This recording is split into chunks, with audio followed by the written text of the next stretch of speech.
everyone, this is The Wonderful Wizard of Oz by L. Frank Baum, and we are on Chapter 13. Chapter 13, The Rescue. The Cowardly Lion was much pleased to hear that the Wicked Witch had been melted by a bucket of water, and Dorothy at once unlocked the gate of his prison and set him free.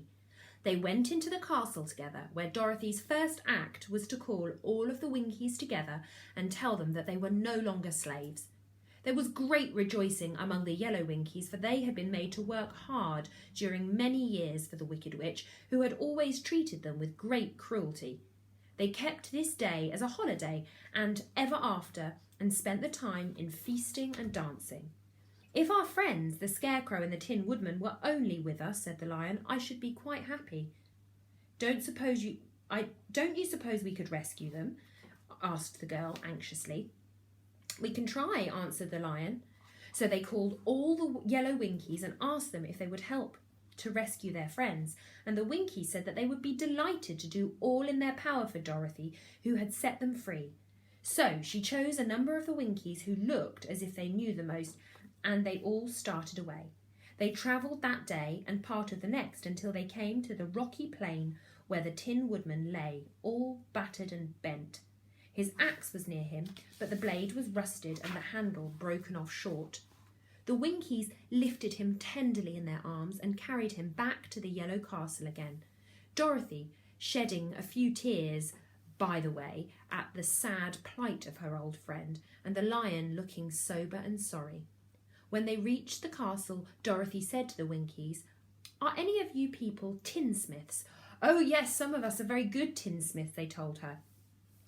"Bring them to me," she said. And when the tinsmiths came, bringing with them all their tools in baskets, she inquired, "Can you straighten out those dents in the Tin Woodman and bend him back into shape again and solder him together where he is broken?" The tinsmiths looked the Tin Woodman over and carefully and answered that they thought they could mend him so he would be as good as ever. So they set to work in one of the big yellow rooms of the castle and worked for 3 days and 4 nights, hammering and twisting and bending and soldering and polishing and pounding at the legs and the body and the head of the Tin Woodman, until at last he was straightened out into his old form and his joints worked as well as ever. To be sure, there were several patches on him, but the tinsmiths did a good job. And as the Tin Woodman was not a vain man, he didn't mind the patches at all. When at last he walked into Dorothy's room and thanked her for rescuing him, he was so pleased that he wept tears of joy, and Dorothy had to wipe every tear carefully from his face with her apron so that joints would not be rusted. At the same time, her own tears fell thick and fast at the joy of meeting her old friend again, and these tears did not need to be wiped away.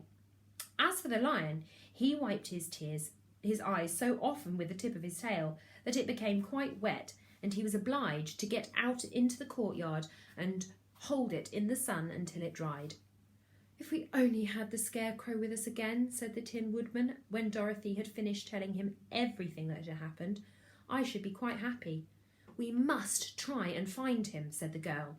So she called the Winkies to help her, and they walked all that day and part of the next until they came to a tall tree, in the branches of which the winged monkeys had tossed the Scarecrow's clothes. It was a very tall tree, and the trunk was so smooth that no one could climb it, but the Woodman said at once, "I will chop it down and we can get the Scarecrow's clothes."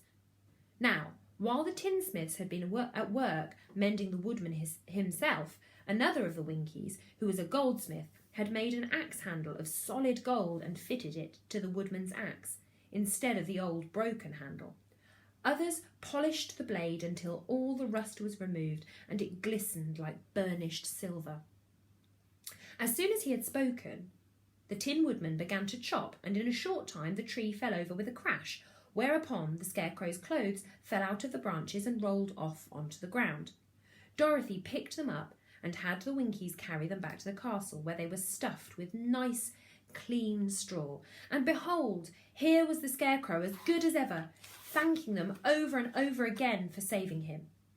Now that they were reunited, Dorothy and her friends spent a few happy days at the Yellow Castle, where they found everything they needed to make them comfortable. But one day the girl thought of Aunt Em and said, We must get back to Oz and claim his promise. Yes, said the Woodman. At last I shall get my heart. And I shall get my brains, added the Scarecrow joyfully. And I shall get my courage, said the Lion thoughtfully. And I shall get back to Kansas, cried Dorothy, clapping her hands. Oh, let us start for the Emerald City tomorrow. This they decided to do. The next day they called the Winkies together and bade them goodbye. The Winkies were sorry to have them go, and they had grown so fond of the Tin Woodman that they had begged him to stay and rule over them in the yellow land of the West. Finding they were determined to go, the Winkies gave Toto and the Lion each a golden collar, and to Dorothy they presented a beautiful bracelet studded with diamonds, and to the Scarecrow they gave a gold-headed walking stick to keep him from stumbling, and to the Tin Woodman they offered a silver oil can inlaid with gold and set with precious jewels. Every one of the travellers made the Winkies a pretty speech in return, and all shook hands with them until their arms ached. Dorothy went to the witch's cupboard to fill up her basket with food for the journey, and there she saw the golden cap. She tried it on her own head and found that it fitted exactly. She did not know anything about the charm of the golden cap, but she saw that it was so pretty, so she made up her mind to wear it and carry her sunbonnet in the basket. Then, being prepared for the journey, they all started for the Emerald City, and the Winkies gave them 3 cheers and many good wishes to carry with them.